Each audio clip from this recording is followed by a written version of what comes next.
L'institution régionale affirme que la délégation internationale CEDEAO-UNOAS a dû quitter précipitamment la Guinée-Bissau dans la nuit du 1er mars suite aux menaces directes du président Umaro Sissoco Embalo, alors même qu'un projet d'accord sur les élections 2025 était en cours de finalisation.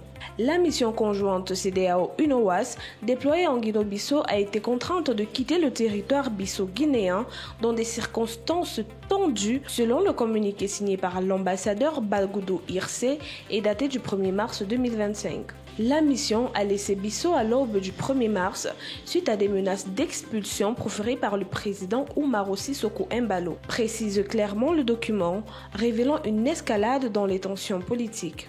Cette expulsion intervient dans un contexte particulièrement sensible. Le 23 février, en pleine présence de la mission internationale, le président Embalo avait unilatéralement fixé l'élection présidentielle au 30 novembre 2025, affirmant son intention de rester au pouvoir jusqu'à l'investiture de son successeur. Cette position contredit frontalement celle de l'opposition qui réclame son départ dès le 27 février 2025, date d'anniversaire de son investiture, tandis que la Cour suprême a établi la fin de son mandat prévu pour le 4 septembre.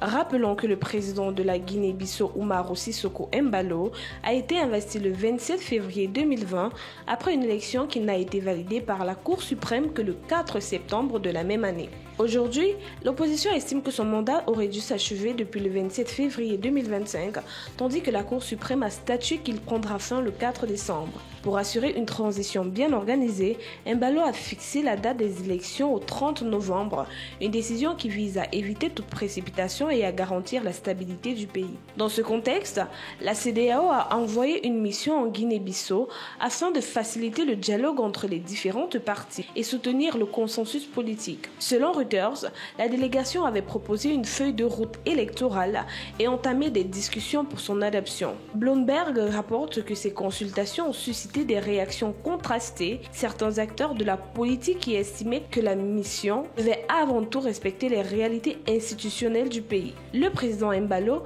qui entretient des relations constructives avec plusieurs partenaires internationaux, a toujours défendu la nécessité de préserver la souveraineté de la Guinée-Bissau. Selon RFI, certains membres du gouvernement ont estimé que la CEDEAO devait jouer un rôle d'accompagnement sans interférer pour autant dans le cadre institutionnel du pays.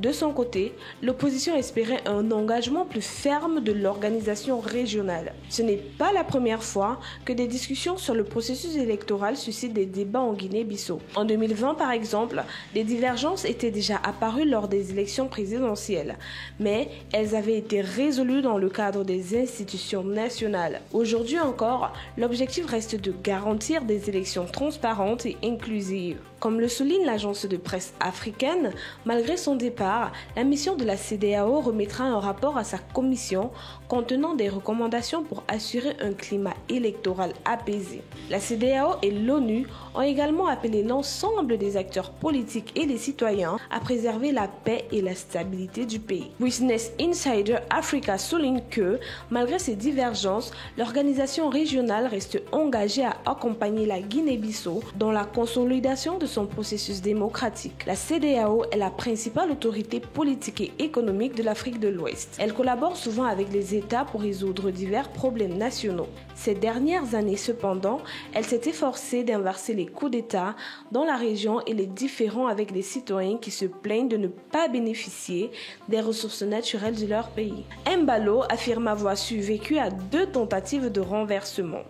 Après la dernière en date, en décembre 2023, qui a donné lieu à une fusillade entre la garde nationale et la garde présidentielle, il a dissous le Parlement contrôlé par l'opposition, l'accusant de passivité.